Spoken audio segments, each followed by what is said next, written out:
ও তো আমাকে পচাতে পচাতে শেষ, কি বলবো। কারণ আমাদের লেভেলের সাথে যায় না ভাই, আমাদের 5টা স্টার।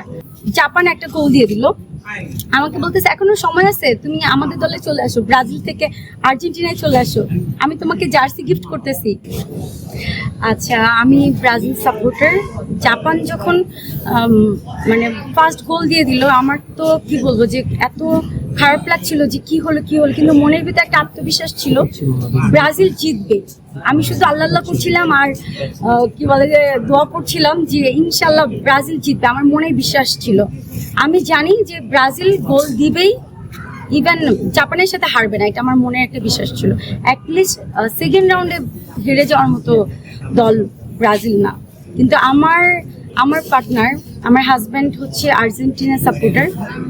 যখন একটা গোল দিয়ে দিল ব্রাজিল, ও তো আমাকে পচাতে পচাতে শেষ, কি বলবো।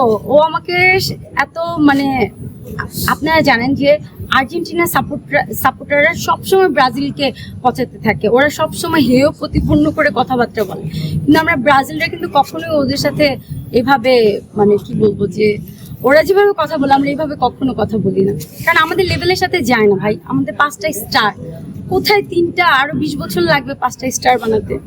সো ওদের সাথে তর্ক করে আমি আমার টাইম ওয়েস্ট করতে চাই না। আমার আত্মবিশ্বাস আছে আমরা আরো ভালো খেলবো, আরো আমার দল এগিয়ে যাবে। ব্রাজিল হারবে বা জিতবে, আমি ব্রাজিলের সাথে আছি। যখন জাপান একটা গোল দিয়ে দিল, আমাকে বলতেছে এখনো সময় আছে, তুমি আমাদের দলে চলে আসো, ব্রাজিল থেকে আর্জেন্টিনায় চলে আসো, আমি তোমাকে জার্সি গিফট করতেছি, ব্রাজিলের জার্সি খুললে আর্জেন্টিনারটা পরো। আমি বলছি না, ইম্পসিবল। ব্রাজিল যদি হেরেও যায় তাও আমি ব্রাজিল সাপোর্টার। আমি কিন্তু খেলা অত ভালো বুঝি না, খেলার অত আছে না যে অনেক বড় ফ্যান, আমি অত ভালো ফ্যানও না, খেলা অত ভালো বুঝিও না বলতে গেলে। কিন্তু আমার কেন যেন ব্রাজিলকে ভালো লাগে, আমি মানে ব্রাজিলকে সাপোর্ট করতে আমার মন চায়, কিন্তু অন্য কোনো দলকে আমার মন টানে না। কালকে এক গোল দেওয়ার পরেও যখন আপনি 7 আপ কিনে দিয়েছিল, 7 আপ কিনে দেয়নি, কিন্তু 7 আপ বলে তো পচাচ্ছিল। কিন্তু ও আমার যে হাসি পাচ্ছিল যখন ব্রাজিল জিতে গেছে, তখন আমার এত হাসি পাচ্ছিল। আজকে ওরা যাদেরকে নিয়ে আমাদেরকে পচাচ্ছিল 7 আপ, তারা কিন্তু এবার নাই, তারা কিন্তু নিজেরই আপকে পড়ে গেছে।